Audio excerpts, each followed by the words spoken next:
to Breaking the Silence with Dr. Gregory Williams. Dr. Williams is the author of the acclaimed book, Shattered by the Darkness, Putting the Pieces Back Together After Child Abuse. Dr. Williams is on the senior leadership team at Baylor College of Medicine in Houston, Texas. And Dr. Williams travels the United States speaking and training professionals, parents, and victims about the importance of dealing with abuse and personal trauma head on and not being afraid to break the silence of your own personal pain. Feel free to call in to tonight's show at 888-627-6008 and speak with Dr. Williams and his guests live on air. And now, your host, Dr. Williams.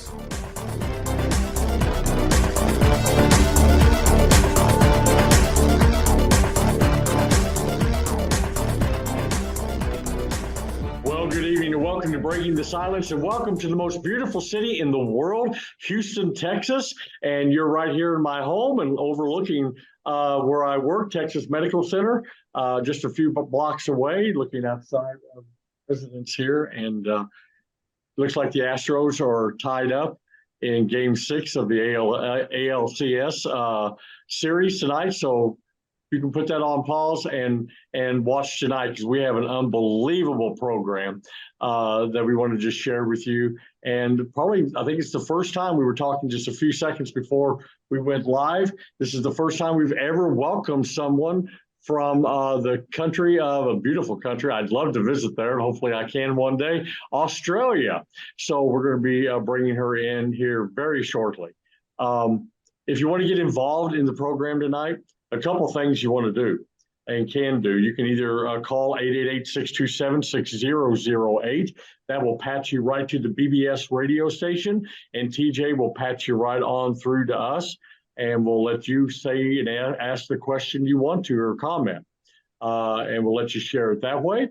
Or you can get on Shattered by the Darkness Facebook page. It looks like it is up and running. Yes, it is.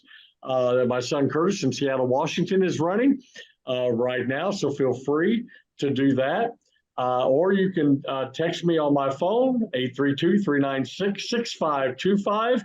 And at our first commercial break, I will check all my texts to see if there's any comments or questions that way. I want to apologize for my voice tonight. I have had COVID all week long, and it's been a long week of me sitting in that chair right there, just trying to get through the fevers and the coughing and the restlessness, and it was terrible. This bout of COVID was the worst that I've ever experienced. I think I've had this 2 or 3 times now, but this one isn't a fun one. None of them were fun, but this one was hard. And so I apologize. My voice isn't all here tonight, but we're going to let our guests do most of the talking. What I always like to do is before we bring the guest in, I always just like to share with you a few things. Got a lot of stuff to share tonight, but I'm only going to keep it short because this story is so powerful tonight and so inspirational that I want to make sure we don't cut this short whatsoever. But just a couple of things that I've learned this week is life's not easy. You might as well brace yourself. You might as well tighten the seatbelts of life tighter. Just when you think that last hill of the roller coaster is done and you're ready to go into smooth sailing for a while, another hill and then another drop in that roller coaster of life. I tell you, there's going to be days that you don't know what to even do. There's going to be times that you don't even understand how to be able to make it another day. Our guest tonight is going to have some insight on that. What is it like to be hit again and again and again? And when you want to curl up in a ball and lie on the floor and cry, and you know you can't, it's not an option for you. How do you get by?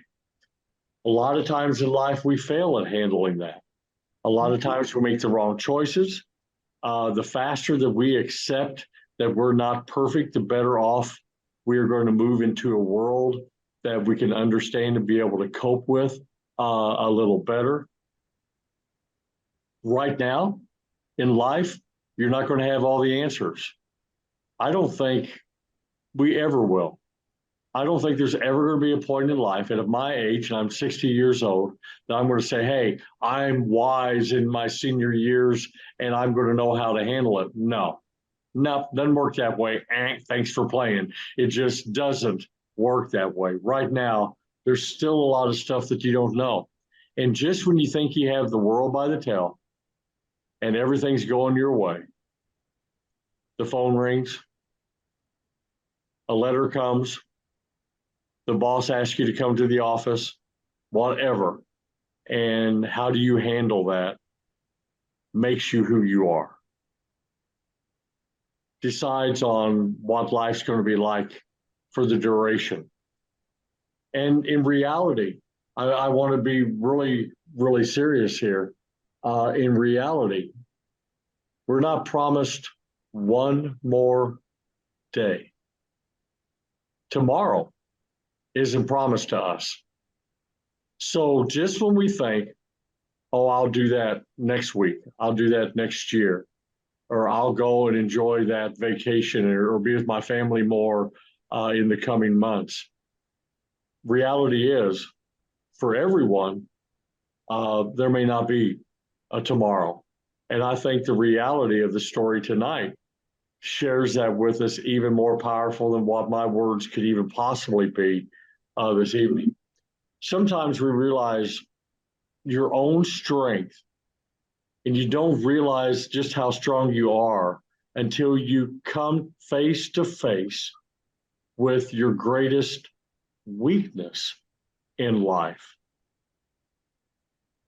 Sometimes we don't know how strong we are until we have no other choice but to either be strong or throw in the cards and fold. And that's not an option. So I think, in a nutshell, and I want to get to the guest real quick, I think stop being afraid of what could go wrong in your life and start being excited about what could go right. And lean into the positives. Lean in, and I want you to all have a piece of paper and a pencil or a pen tonight, because I want you to write this book's title down. I want you to buy it. I want you to use it. I want you to tell the ears, circle it and highlight it of things that you're going to be able to apply from this person's life, from her pain. And when you do that, what we are doing is we are saying, thank you for writing the words, for being a champion, for hanging in there, being an inspiration, and not throwing it all away, but for staying strong and making us be stronger. There's days that we only cross paths. Tonight, I may only be crossing our guest path tonight for the next 45 minutes. May never speak to her again. But in that 45 minutes time, we're going to learn from each other. We're going to join hands, and we're going to say, how can we be stronger with what you know and what I know, and how can we tell more people about it? You will not want to miss this program tonight. You may want to get on your phones right now and text, hey, Greg has somebody on tonight that you're going to want to hear. Denny Meek is all the way from Australia. She has written a book called Still Standing. And I can't imagine the pain, the hurt, the agony that she has gone through. Not once, not twice, but 3 times. I'll let her tell the story. I want to welcome to the program tonight, all the way from Australia, Denny Meek. Denny, can you hear me this evening? I can. Hey, there you are. How are you? I'm good, thank you. Thank you for that very gripping intro. Well, I tell you,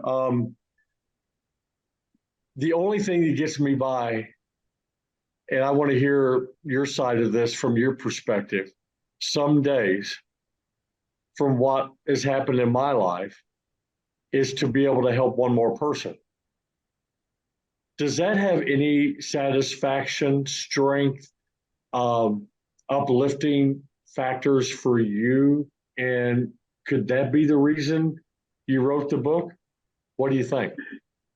The first reason I wrote the book, still standing, was to help other people who were going through the same experiences to know that they were not alone, because that isolation was one of the hardest parts for me.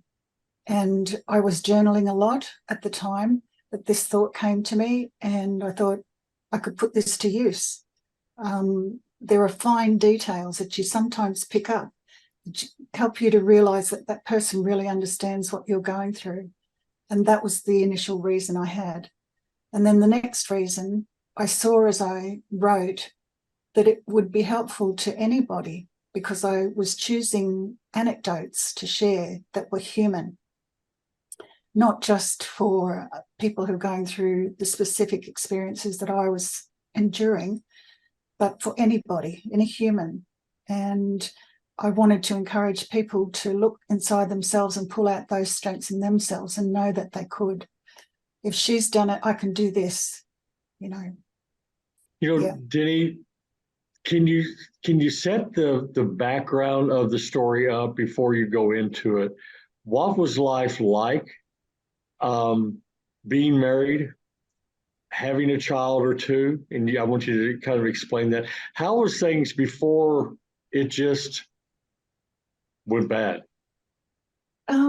I had high expectations for my life, Greg. I did a degree in psychology after I left school, and I had the world at my feet. And I looked forward to maybe more study or getting married and having children, which was what I did. I did not anticipate the journey that unfolded. I don't think anybody could. You know, that's where I started. I had high expectations and high hopes for my life to have a lovely life, you know. Yeah. I don't think anybody could anticipate the things that went on to unfold. Yeah, and then it seems like, can you handle and endure any more? And then I don't think losing a child is something that I could ever do. Yeah. My mom lost my brother. It changed her life forever. She was forever changed, never accepted it. I can't imagine losing three. Let me inside of your world, and please tell our audience as much of this story as you want to share with us tonight. The floor is yours. Okay. I will start with the birth of my second son. My second son was gorgeous. He had long, dark, curly hair.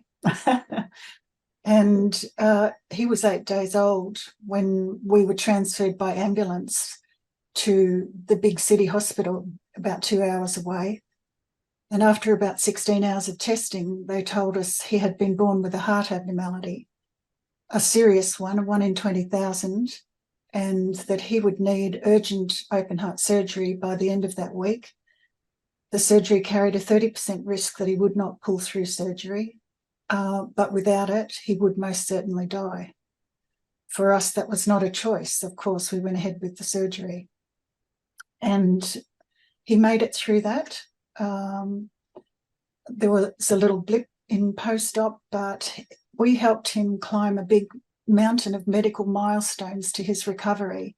And at 1 month old, we were able to take him home off all monitors, drips, tubes, medication, established back onto breastfeeding, just like a normal baby. And he had a lovely prognosis for a healthy, normal life. So we had a great time at home with him. It was a very happy, short period we had. What began to happen was not anticipated by the specialists. He started to get sick at home, but eventually, after a few weeks, I had to take him back to Brisbane, and they were trying to find the problem. Sometimes they don't find it. And in the middle of one night, I was called to intensive care where he had been taken. It was about 2:30 in the morning, and I charged into the room, and there were a lot of staff standing around the bed. The paediatric registrar was pounding up and down on Joseph's chest, and it was CPR in progress. They did not understand at that time what was going on in that moment, but he did not pull through. I watched him die, and it's an incredibly surreal moment when death first comes into your life like that. I was 25, Joseph was 2 months, and I had not come face to face with death like that before. It's a very surreal moment. It's burnt into my memory. So the grief that followed was probably not like the textbooks. I wouldn't have expected what I was experiencing. It's very, very different. 70% of couples who lose a child separate. Yeah. Because it's a very big challenge on a marriage. And ours was no different. My husband and I separated for 4 months. His grief was coming out as anger. Mine was coming out as irritation. It was just very hard to be together. We wanted to, we loved each other, but it demands so much grief for a child. And after 4 months, we got back together, reunited on our first son's 2nd birthday, and I became pregnant with our 3rd child, same day. So I need to say that domestic violence had been a factor in our marriage. It didn't happen very often, but it was enough. Even before the death, did he? Yes. Okay, yes. so it had been part of the relationship. It had. Okay. It was not very often, and I was not confused that my husband loved me. I knew that he did, and I loved him very dearly, and wanted it to work, and held hope. Anyway, yeah. So domestic violence was always hovering. It was part of the dynamic. If it's there, it's going to be there. And eventually, we spent 8 years together, but eventually we separated for good because of that. So I went on to be a single mum. I had a subsequent relationship with another partner and another child. So by now, I had 4 children. That second relationship was worse as far as the violence goes. Add verbal abuse, which is insidious. Physical, you can see bruises, you might have to have a tooth repaired, all sorts of shocking things. You might have a concussion. But verbal abuse is insidious, and you don't see the effects that it's having on you. I live with those effects to this day. So, I have advice for women.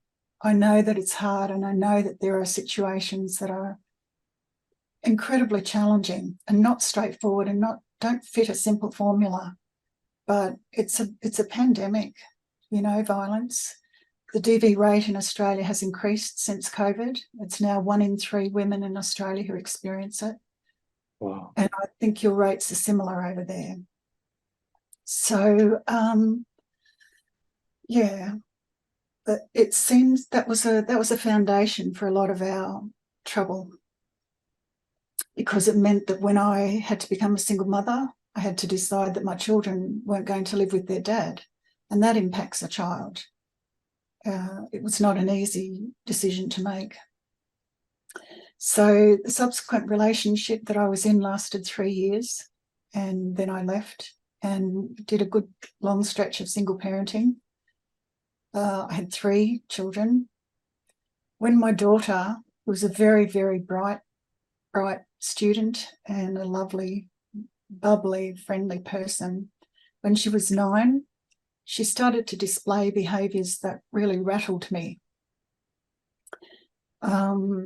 it was more a gut feeling rather than study, but I felt I knew what I was looking at. These behaviours did not manifest into anything that anyone else could recognise for about another 3 years. So I could not get her seen by a professional until there was anything to interact with. Eventually, by the time she was 12, it was obvious that she was being devoured from the inside by anorexia nervosa. I got her to a psychologist, a dietitian, and a GP when she could acknowledge that she needed the help. It wasn't great help. The psychologist said, you have an eating disorder, but it's not anorexia. So that caused all sorts of trouble. Anyway, within another 6 months, she had to be hospitalised.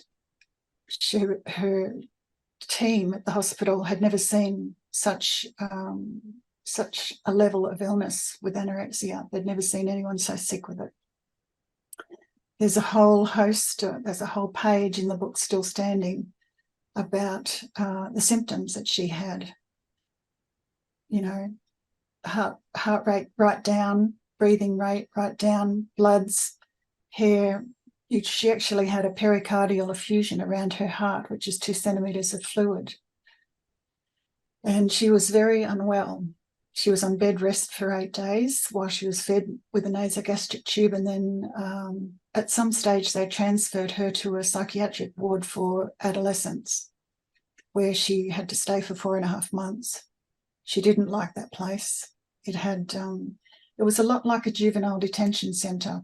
I had to ask permission to see her. I had to press the buzzers at 2 very heavily locked doors. And when we would talk, she and I by ourselves in the compound, it was like a compound. There were great big rolls of silver razor wire all around the perimeter.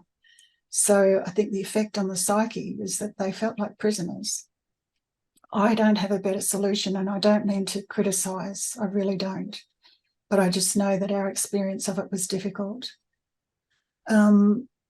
So my daughter came out of hospital after about 5.5 months, and she was sicker than before because they had addressed the physical symptoms and not the mental illness itself. Anorexia is notoriously difficult to treat. It has the highest mortality rate of any mental illness, and it's incredibly complex. It's different for each sufferer. So she came home, and for the 3 months after her admission, she took off half the weight that they had refed her with in that 5 months in hospital, and she was sicker mentally. So she had to have a readmission.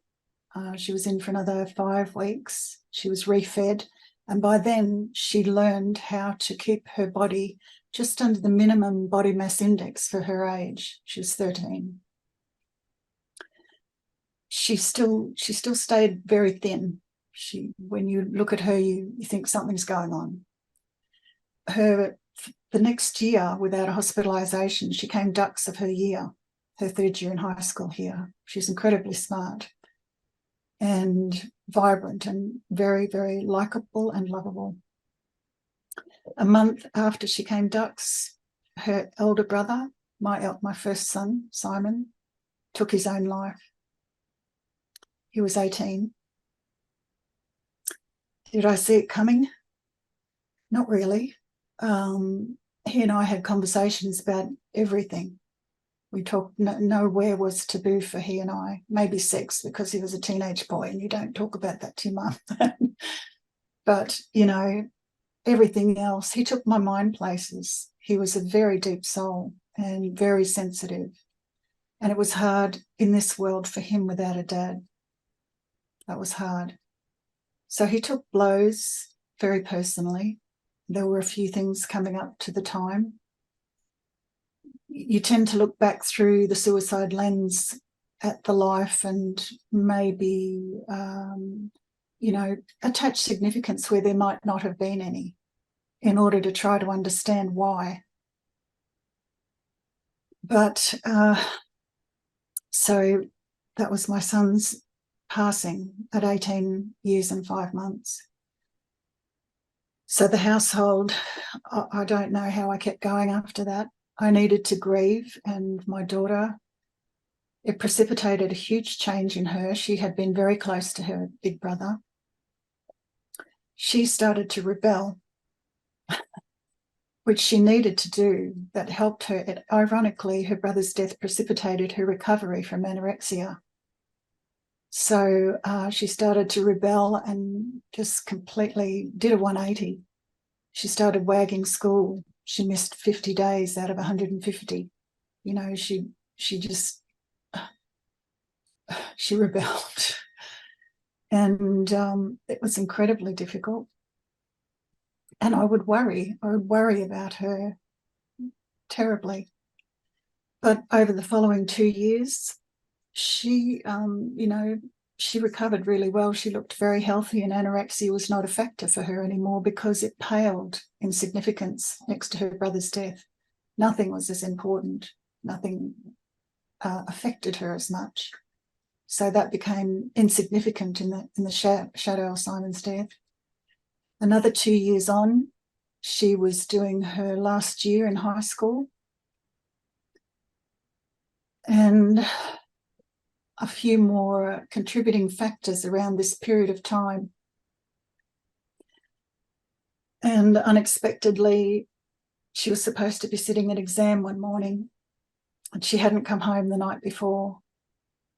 And instead of seeing Ali come home, I had the police knock on my door again to tell me that they had found her and she had taken her own life. Oh, my.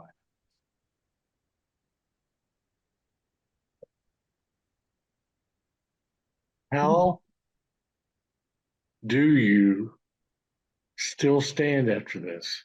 I mean, I see where you got the title of the book. 3 tragic deaths, 2 domestic violence involved marriages. And just when you thought, even though she was rebelling, that she was healthy on the outside, the inside just wasn't fixed yet, right? If we ever get fixed from a suicide, you know, I still carry the hurt of it, of course, I do. And my remaining child and I, he's not really a child, he's 31, but he lives with me. We carry an increased risk of dying by suicide ourselves for the rest of our lives. It's a big challenge to live with a suicide, much less 2.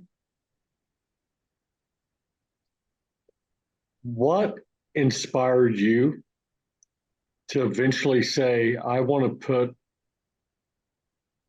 the ink on the page? Was it to be therapeutic for you because you do journal? Or was it to actually let people know, hey, there is somewhat of life after the life? I wanted to give us all a voice, all 4 of my children and myself. I wanted to give us a voice so that we could have our say. It's a very unusual set of circumstances that we live with. It doesn't happen very much in a developed country. It's a shocking story for people to hear. And I wanted us to have our say about it, to put the truth of our lives out there. In my daughter's chapter about anorexia, which is called Pursuit of Perfection, I use her journal excerpts so that she can tell her story. And I just felt as I was writing it, it was very important to me to tell the stories for all my children the way I felt they would want them to be told rather than from my angle. So that was one reason. And as I said, it was important for me to reach out to other people and to remind them that they were not alone, because that's what I sought myself. And I thought, that was a do unto others thing. Yeah. And it was unusual. I felt a responsibility, and I still do. I feel a responsibility to share it because it is uncommon. And if anybody benefits from anything I share, any insights, etc., I think that's what we're doing here. We're meant to help each other. Okay, well, we're going to take a break to let everybody catch their breath a little bit. And on the other side of this break, I really want to drill down in you and your experience of here you are with a degree in psychology. Was there any red flags? Was there any stopping any of this? Was there any possibilities of it? And because I know so many people that have endured this type of, not three, but of a child that has committed suicide. What advice do you have to offer? When we get back right after this commercial break, hang with us, 888-627-6008. You will not want to miss the second part of this story. Hang with us. We'll be right back. Wow.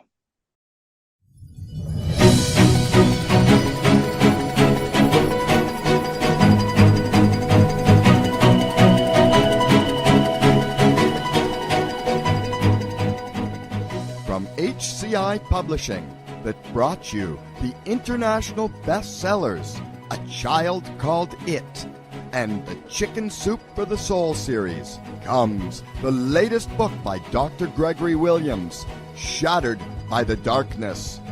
This book describes the horrific abuse that Dr. Williams suffered at the hands of his father for over 12 years, and the damaging effect of keeping everything silent about that abuse for 30 years. If you're looking for that book that you can't put down, then pick up a copy of Shattered by the Darkness by Dr. Gregory Williams at all Barnes & Noble stores, Amazon, and Books A Million. Now, back to Breaking the Silence with Dr. Gregory Williams.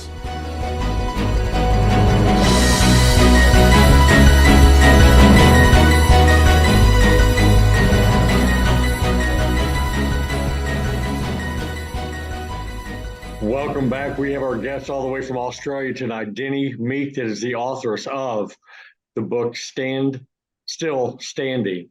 You will not want to pass on this book. You need to get on Amazon right now, and you can download it on the electronic version and read some of it tonight before you go to bed.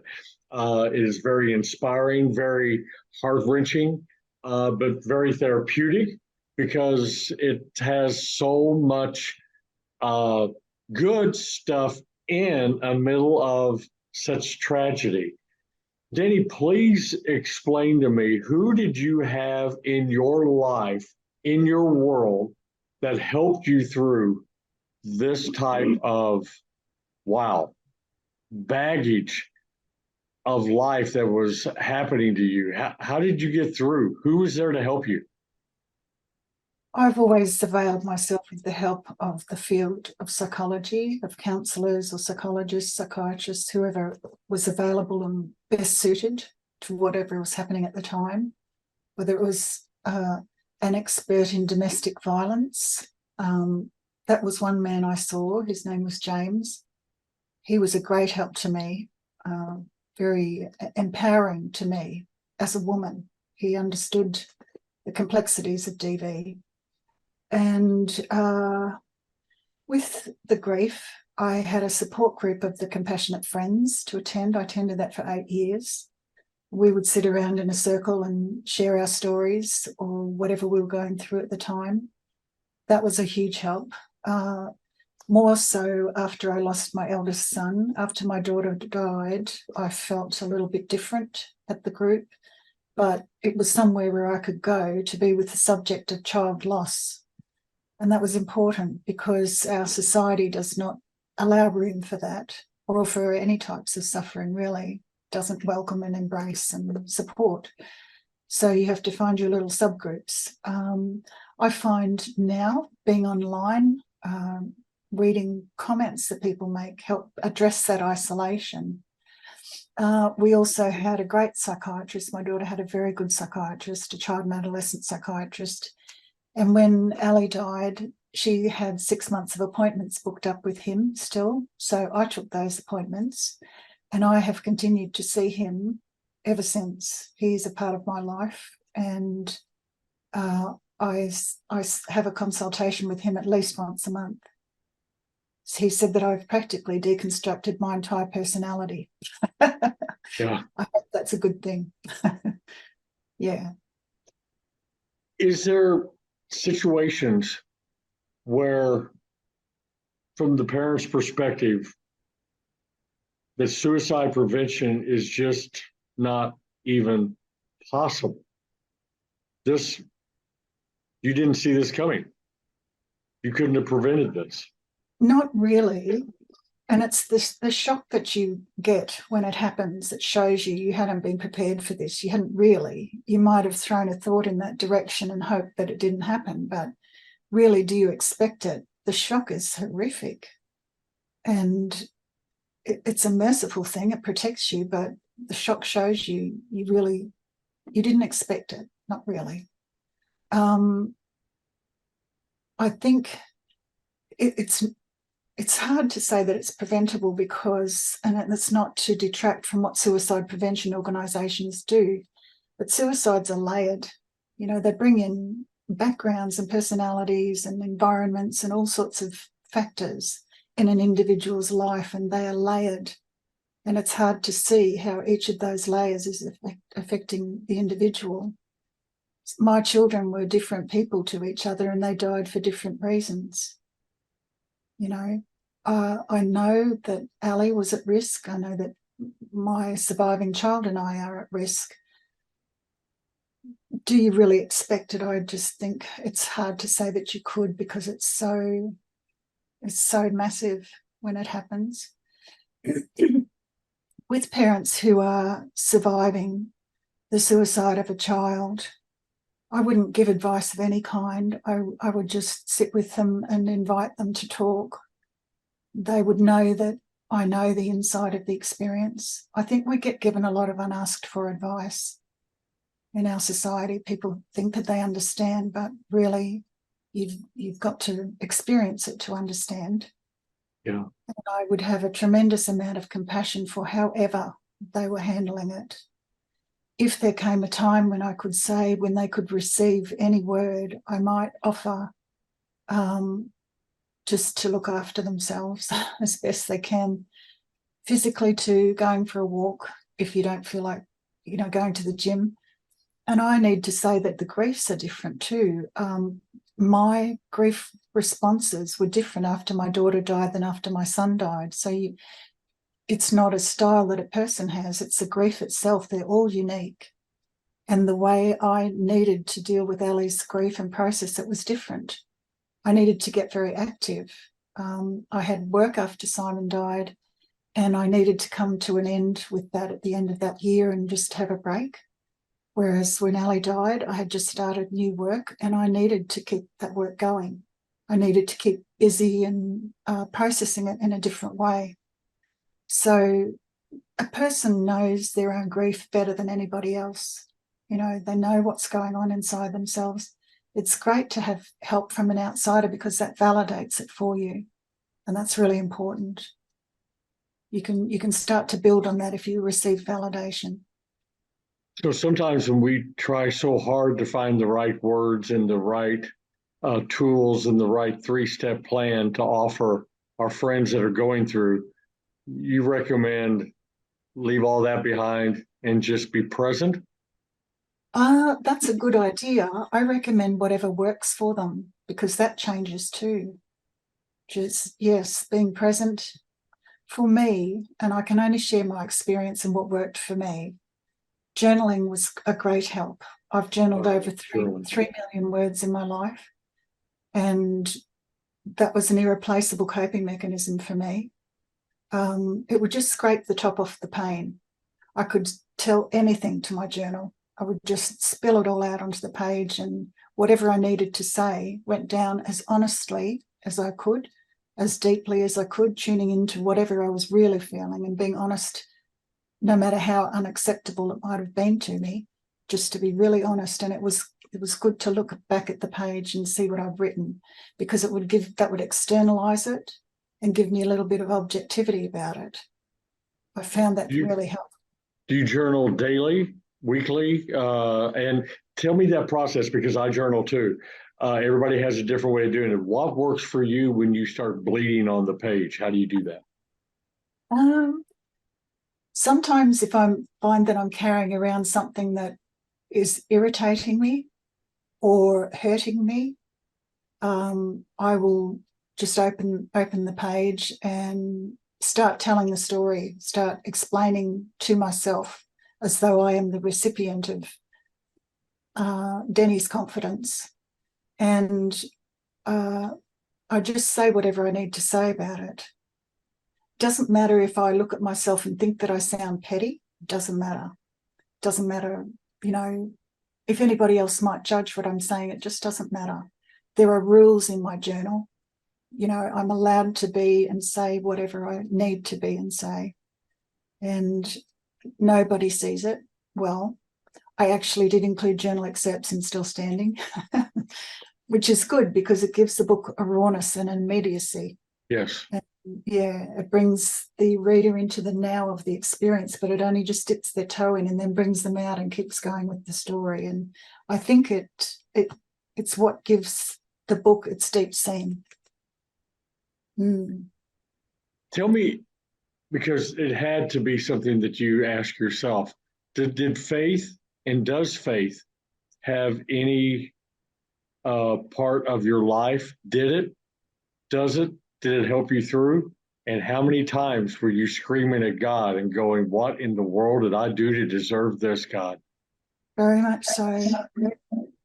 Very much so. That was the biggest secondary loss of my life, my faith. It hurt me so badly to be experiencing. I went through a deep, dark night of the soul. And I didn't want to do that, you know. That was, my dad is an ordained Methodist minister, so I was brought up with that skeleton of spirituality.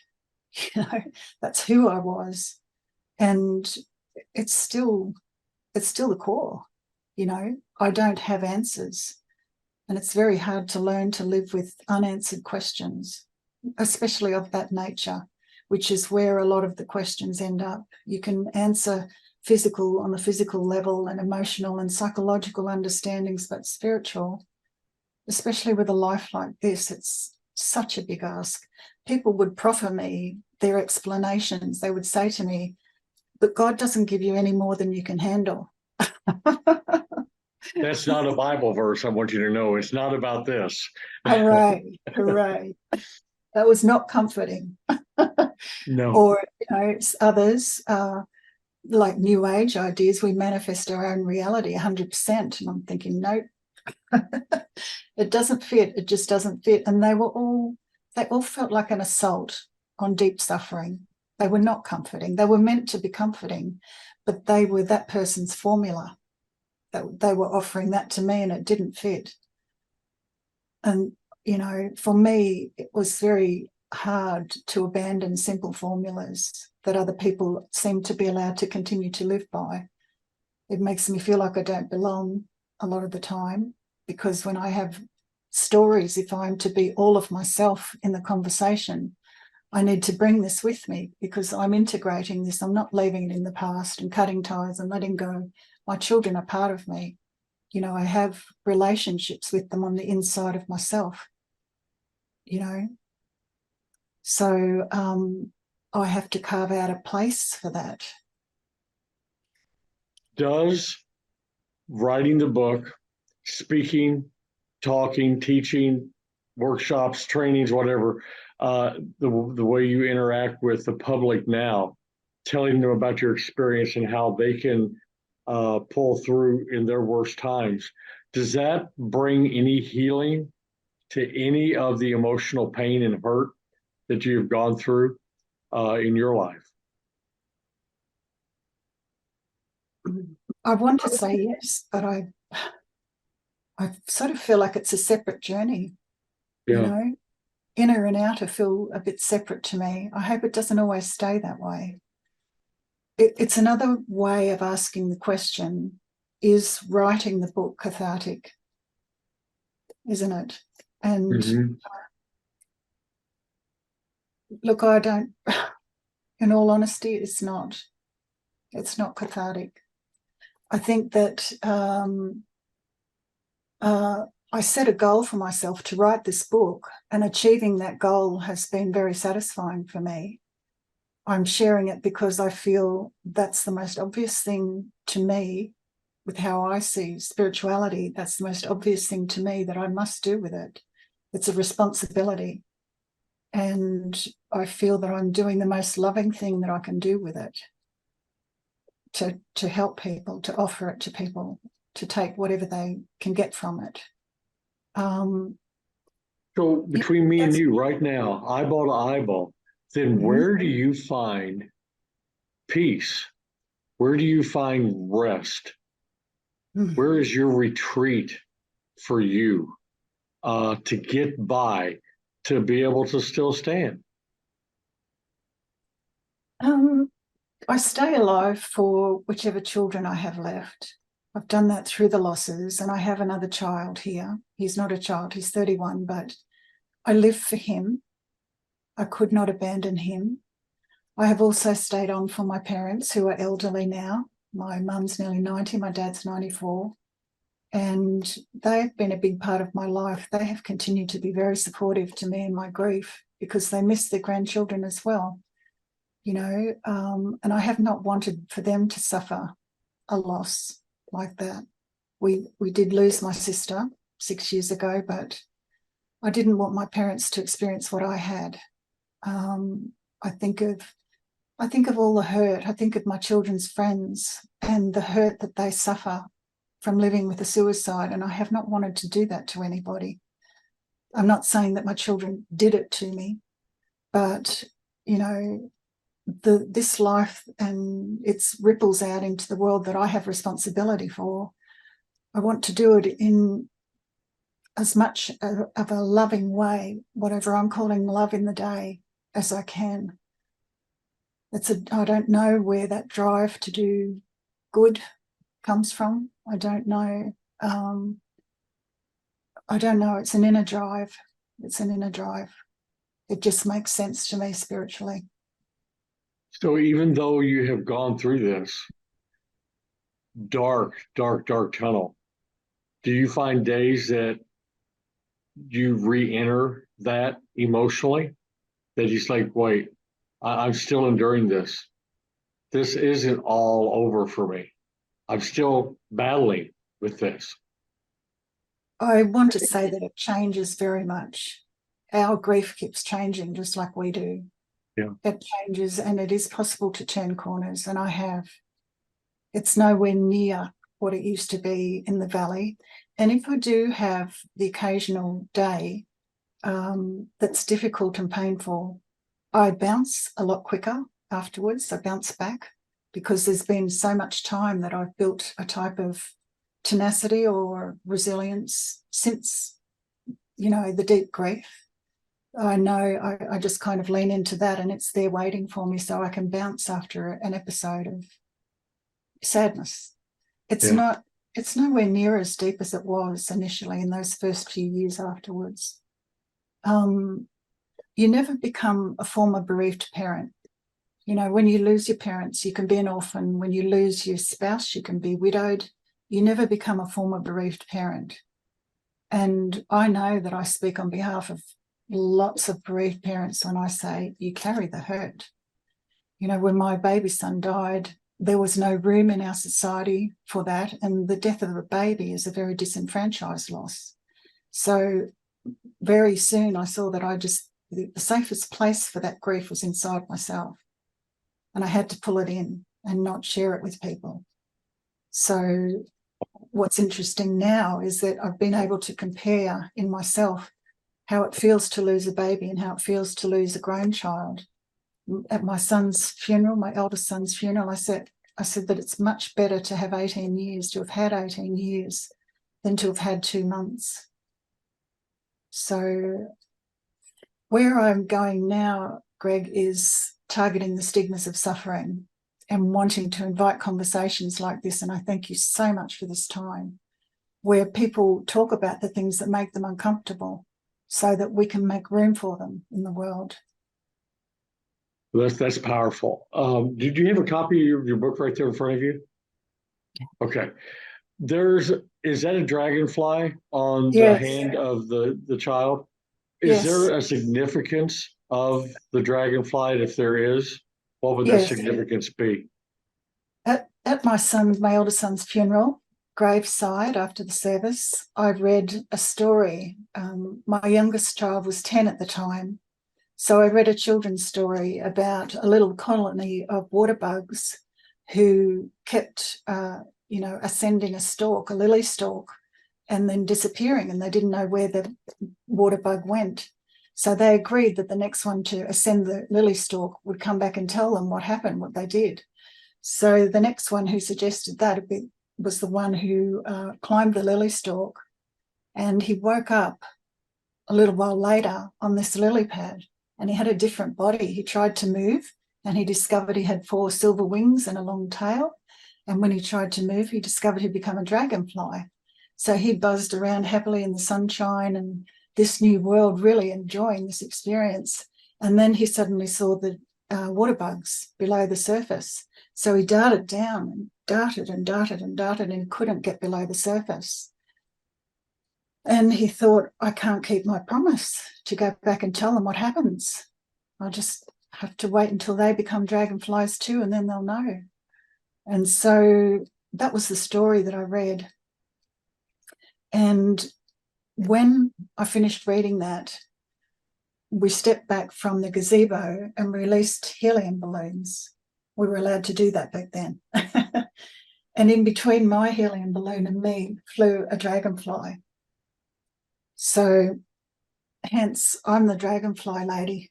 There you go. It's Wow. lovely. Synchronicities like that happen. It's beautiful. I'm looking at, my phone's going bonkers here. We only have a minute or two before we have to go. One question that I did see was, what recommendation do you have for a parent that is going through a child that is having and experiencing an eating disorder? Yeah. And we only have a few seconds, but what would your advice be for that? Get help. Early intervention renders better results, and get somebody who really knows the illness. Get help. Dietitian, preferably, GP, which you call a physician, and a psychologist who is really informed about the illness. And stick to those appointments. An early intervention renders better results. Fantastic. Any last word? I want to make sure if somebody wants to get a copy of this book, is Amazon the best way to do that? Amazon, Barnes & Noble, Dymocks, Booktopia, or my website, www.dennymeek.com. That's it, .com. That's DENNYMEEK, or all the good bookstores. Okay, great. I recommend it highly to anybody. Last thoughts. What's the last thing you'd like to let our listeners know about? How do you sum it up? There's hope. There's hope. There's hope. That's what I want to give, in whatever form is helpful to you. Denny, I applaud you, your authenticity, your transparency. You have championed through this like no one I've ever seen. I have had people on every week that just has stories, but nothing has ever been like this one. And I appreciate you taking the time all the way on the other side of the world to share with our listeners your story. Thank you for being with us tonight. Thanks for having me, Greg. Thank you so much. Because there's a lot of stuff about grief that I think you have wisdom on that the textbooks haven't tapped into yet. And I'd love to have you come on and we can just talk more about general grief and how you can help people out. I'd love to. Okay, I'd love to have you back on. We'll make that connection. Thank you. Thank you, Denny. God bless. You too. Like we do each and every week. Wow. I can't even fathom. I don't think anybody can fathom. We're getting texts and emails from people saying, wow, this is one of the best guests we've ever had that shared the story. I tell you, no matter what has happened, Denny's last words put it in perspective. Anything you want to share? There's hope. Wow. No matter what you've gone through, no matter what you're going to go through, no matter what you're enduring, no matter what your past has been, no matter what you're going to face tomorrow, there's hope. Never give up on hope, because I promise you that you'll still be standing on the other side of this if you hang on to hope. Thank you for joining us tonight. Join us next week for another unbelievable program. You will not want to miss next week. Here on the program, 8 p.m. Central Time, live from Houston, Breaking the Silence. God bless. You have time right now to get on Amazon and buy this book. You will not regret it. Thank you, Denny. Appreciate you being here. Thank you for sharing. God bless. We'll see you all next week. Hang in there. Good night.